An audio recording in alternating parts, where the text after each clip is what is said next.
CSR research foundation द्वारा आज financial inclusion के ऊपर जो ये 2 दिन की सेमिनार हम लोग कर रहे हैं।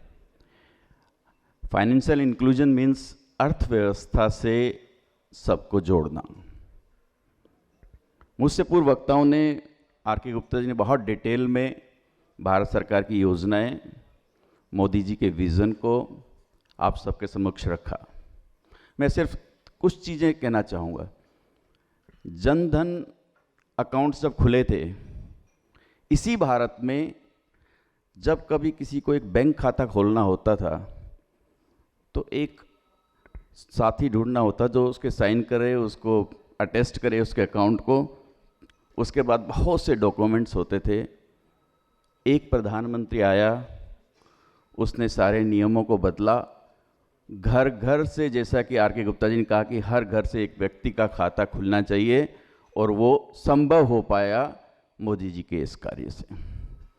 बहुत सी आर्थिक योजनाएं जो इस सरकार के द्वारा, चाहे मुद्रा लोन योजना हो, स्टैंड अप स्टार्टअप, इंश्योरेंस से रिलेटेड हो, सभी योजनाएं।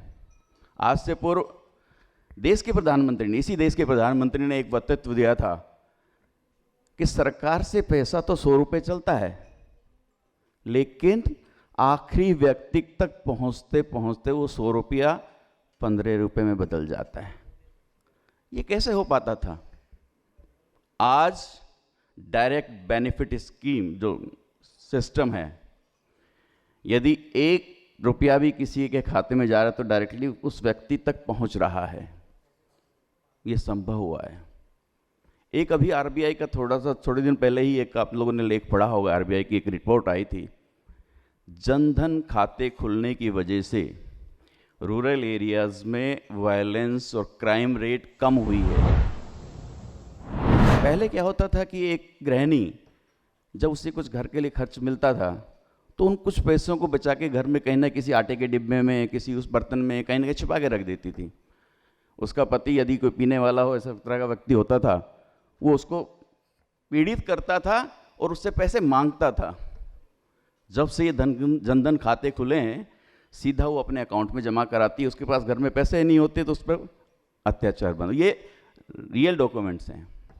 तो वास्तव में फाइनेंशियल इंक्लूजन जो आज तक अंत्योदय अंतिम व्यक्ति तक नहीं पहुंच पा रहा था, मोदी जी के प्रयासों से ज़्यादातर लोगों को पहुंचा है। एक ज़रूर मैं दीनदयाल जी से रिक्वेस्ट करना चाहूँगी, CSR रिसर्च फाउंडेशन के माध्यम से, जैसा कि आर.के. गुप्ता जी ने कहा, फाइनेंशियल गतिविधियां जब जैसे डिजिटलाइजेशन हुआ है, बहुत से लोगों के साथ कुछ साइबर क्राइम्स भी हो रहे हैं। तो अभी तक बहुत से ऐसे लोग हैं देहातों में जिनके पास कोई फ़ोन पहुंचता है, बताता है कि आपकी नाम निकल गई, आपकी लॉटरी निकल गई है। उस वजह से बहुत क्राइम हो रहे हैं उस तरह के। तो उसमें अवेयरनेस के लिए कोई CSR रिसर्च फाउंडेशन के माध्यम से हम कुछ अवेयरनेस कार्यक्रम चला सकें, उन लोगों तक इनकी जानकारियां बताएं कि ये गलत और फ्रॉड किस तरह से हो रहे हैं, इनसे कैसे बचा जाए, तो एक बहुत अच्छा कार्य होगा उनके लिए जो फाइनेंशियल इंक्लूजन में जुड़े हुए लोग हैं। मैं सभी पैनलिस्ट का, आर.के. गुप्ता जी ने बहुत अच्छी बातें हम सब के समक्ष रखी, धन्यवाद करता हूँ। जयशंकर जी ने अपनी संस्था के माध्यम से जो CSR के द्वारा कार्य किए गए उनके बारे में बताया, और वास्तव में सराहनीय कार्य वो लोग कर रहे हैं। अजय भाई जी, हम सबको मालूम है कि धर्म, अर्थ, काम और मोक्ष के बारे में विस्तृत रूप से उन्होंने बताया।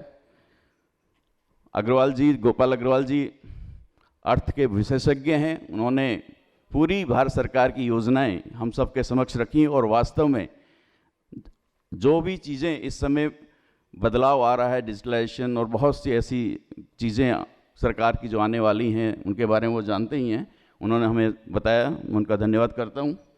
राहुल जी ने मंच का बहुत अच्छा संचालन किया, और सबसे बड़ी बात जो अजय भाई जी ने कहा कि एक श्रोता, अच्छा श्रोता, और जो इस मंच से दिए गए मैसेज को आगे तक पहुंचा सके, वो अच्छा श्रोता। तो आप सभी के लिए, यहाँ आने के लिए, सबको ध्यान से सुनने के लिए बहुत बहुत धन्यवाद।